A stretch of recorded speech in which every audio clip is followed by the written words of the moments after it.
And of course, welcome back and thank you so much for staying with New Day KE. If you're just joining us, this is that show that seeks to cut all the political noise in order to help you make better decisions, given the fact that we are actually less than 6 months to the general election. And today we want to talk about the law and what it says and what it does not say and what it means when the law does not say something. And to help me understand all that, I'm joined by Robin Murimi, who is an advocate of the High Court and also is a policy analyst. Karibu sana, Robin, and thank you very much for your time this morning. Thank you for having me.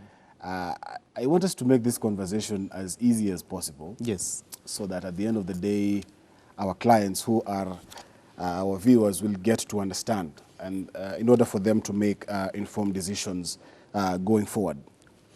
And I want to ask you from the onset, Robin. Yes. We hear this phrase all the time whenever we are seeking interpretation of the law. Mm-hmm. And lawyers always say that the law is very clear.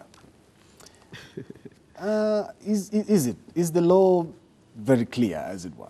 Okay, technically speaking, I must say first, thank you for having me today. I think we've not met this year, so Happy New Year, I can say that. So anyway, I want to point out that the law is always very clear. Technically speaking, what we look forward to, or what is your cut mark to going into law school, is languages. So you don't expect someone who's been checked on languages to have misnomers in their language. So writing, the law is very clear. But the problem comes now in the matter of interpretation. Okay. What you read and what you understand are two different things. Sometimes we say, I am responsible for what I wrote, not for how you understand it or how you took it. Exactly. Now that's the issue that comes to be. Well, there are many school of thoughts with regards to how you interpret the court. I think you have seen even the Supreme Court on the issue of the basic structure doctrine and stuff like that, on how do you interpret this. So people tend to interpret, I can't use that word in studio, but we call the law another word for a donkey. But we call it that because it can be used by anyone to fit what they need at that particular time.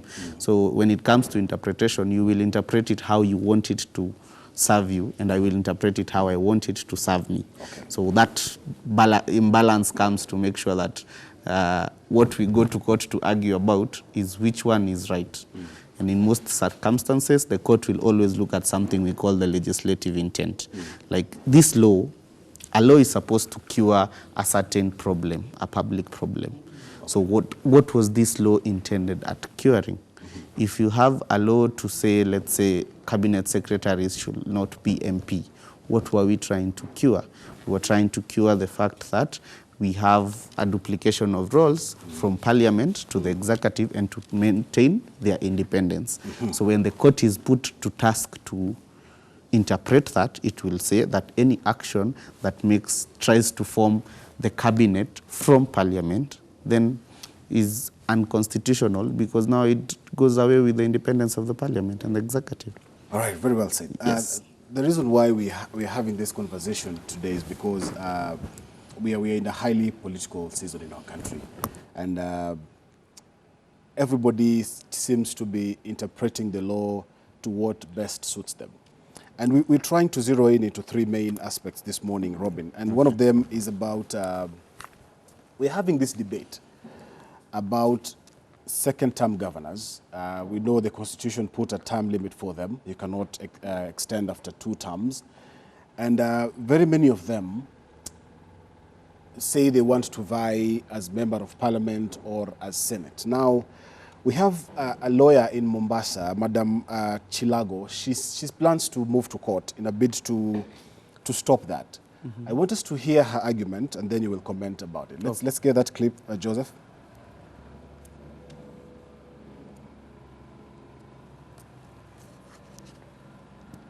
Yeah, can we get it? Yeah, because as they're trying to get it, Robin, the argument here is it has everything to do with Article 95 and Article 96 on the roles of the National Assembly and the Senate. And according to Madam Chilago, we'll be getting that clip a little bit later. She says that if you are a second-term governor, You have it? Let's get it. Let's get it now. Where I'm seeking the court's interpretation on an article of several articles of the Constitution. Among others is the role of outgoing governors.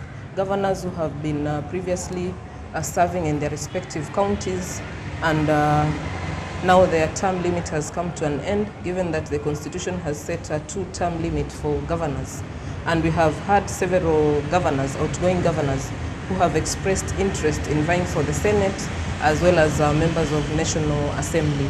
And the basis of this petition is the oversight role of the 2 houses of Parliament, being the Senate and the National Assembly. These houses have an important role to carry out an oversight, and they are safeguarding resources of county government as well as national government. And where we have governors who have sat in their respective counties, and right now they want to jump over to the Senate or the National Assembly, whereas probably issues of questionable expenditures will be raised over time. And we have pending Auditor General's reports that have been pending for several years. And we have this governor who wants to now go and sit at the Senate or the National Assembly. It means that their oversight role will not be carried out effectively, because also issues of conflict of interest will come up. There will also be massive cover-up. It means that there will be no or limited oversight where we have such scenarios of a governor, and then the expenditures that are supposed to be debated are those arising from his tenure. So I'm opposing this move by those governors who want to vie for Senate or members of National Assembly. Let the court give an interpretation on this issue, because there is a lacuna in the law. All right, Robin, do you think there is a lacuna in the law? Because she says that the law is not very clear about what the second-term governors ought to do after they leave office. She feels like it will be a conflict of interest, because I was the governor. Now I'll be going to Senate, which is supposed to oversight the county. That is number one. Number two, we know the public accounts committees and the Senate committees, the oversight committees of Parliament are way behind in terms of audit queries. Yeah. Can I, as the governor, who was the governor, now I'm the senator, and my county is being audited for that particular financial year, which role do I take? Do I take the role of an ex-governor or the role of a current MP or Senate? Do you think, what is your view about Madam Chilago's opinion? Okay, I think I'll have to explain from the beginning and try to demystify the myth. That when we go to elections, we elect 2 types of leaders. We elect administrators and representatives. So administrators is the executive, and our administration is limited to 2 terms. So that means you elect a president, they can only run for 2 terms. You elect a governor, they can only run for 2 terms. But in terms of representation, the member of National Assembly, the member of County Assembly, and the Senate, and the county woman of the National Assembly are all legislators. Okay. And they do not have a limit to their term. Now, the confusion comes about because now the National Assembly is a representative of the people. They are representatives of the people.